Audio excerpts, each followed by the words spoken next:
tolong bujuk saya supaya sholat. Puasa saya lakukan, semua saya lakukan kecuali sholat.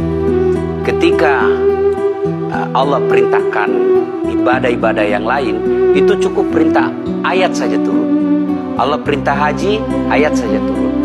Allah perintah puasa, ayat saja turun. Allah perintah bayar zakat, ayat saja turun. Tapi ketika Allah perintah sholat, tidak boleh ayat turun. Nabi dijemput oleh 2 malaikat, kemudian diajak naik, ketemu dengan Allah untuk menerima perintah ini. Kenapa? Karena perintah ini sangat penting. Mas, saya boleh dagang, bayar zakat sambil nyanyi. Saya boleh haji sambil nyanyi.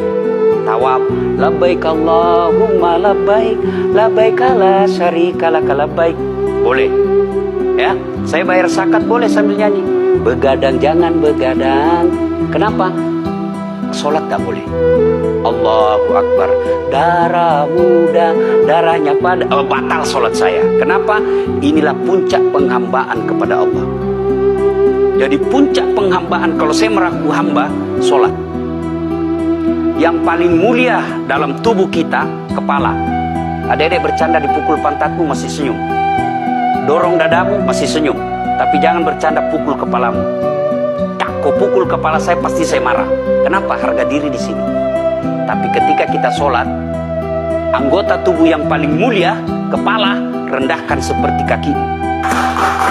Kita akan ini penting. Kalau saya sudah mulai ini.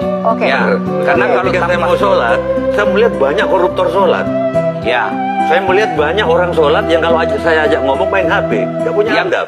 Yang paling enak memang sholat tidak korupsi. Yang paling nyaman memang, paling ideal sholat jujur. Tapi wala talbisul haqqa bil batil, kata Allah. Allah tidak mencampurkan antara hak dan batil. Sholatmu beda, puasamu beda, maksiatmu beda. Itulah sehingga Allah hadirkan 2 malaikat, Rakit dan Atid, mencatat yang baik di baik, yang salah salah. Tapi ini setan kan tidak membiarkan itu. Maka setan masuk. Nah, dia sholat tapi dia korup. Tapi Allah Maha Adil, maka ditimbanglah nanti mana yang lebih banyak, kebaikanmu atau keburukanmu. Kalau dia baik amalnya tapi tidak ada sholatnya, sia-sia. Kenapa? Passwordnya kebaikan itu, kuncinya itu adalah sholat.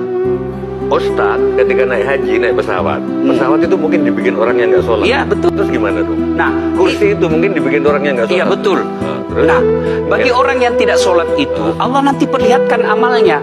Yang ciptakan listrik ini luar biasa amalnya. Iya. Saya bisa dakwah karena ada mic. Iya. Dan mic itu dari orang non-muslim yang Iya. ciptakan. Maka Allah nanti pamerkan. Ini kau punya amal. Ini 10 miliar kau punya amal. Mana passwordnya? Mana kuncinya? Kuncinya itulah sholat. As-sholatu imanuddin, as-sholatu miftahul jannah. Sholat itu kunci kebaikan. Sholat itu tiangnya agama.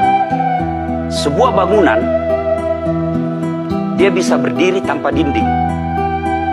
Sebuah bangunan, dia bisa kokoh tanpa atap. Tapi ketika bangunan tidak punya tiang, pasti tidak kokoh. Tiang itulah dalam agama sholat. Dia tidak husuk, tidak ada urusan. Allah tidak hitung kamu husuk atau tidak. Kamu datang deh sujud sama saya. Orang haji kan melempar 3 jumroh. 1 tiang, 7 batu. Kenapa tidak dikumpul saja itu? 1 kali lempar, tak. Kenapa? Kenapa mesti 3 hari dan kenapa mesti 3 titik? Itu pesan moralnya, melawan setan itu perlu napas panjang. Dengar azan, jangan pikir setan dia tebar itu. Tidak usah kau sholat, nanti kau tua. Anggaplah pergi sholat, setan menyerah, tidak. Buru-buru kamu, buru-buru. Akhirnya apa? Wudhu tidak sempurna. Anggaplah Anda wudhu dengan sempurna, setan menyerah, tidak. Masuk masjid, tidak usah sholat sunnah, tidak usah sholat sunnah. Prinsipnya setan, kalau dia tidak bisa dikalah, jangan untung. Nah, gimana Mbak Teja? Udah teryakin kan? Oke.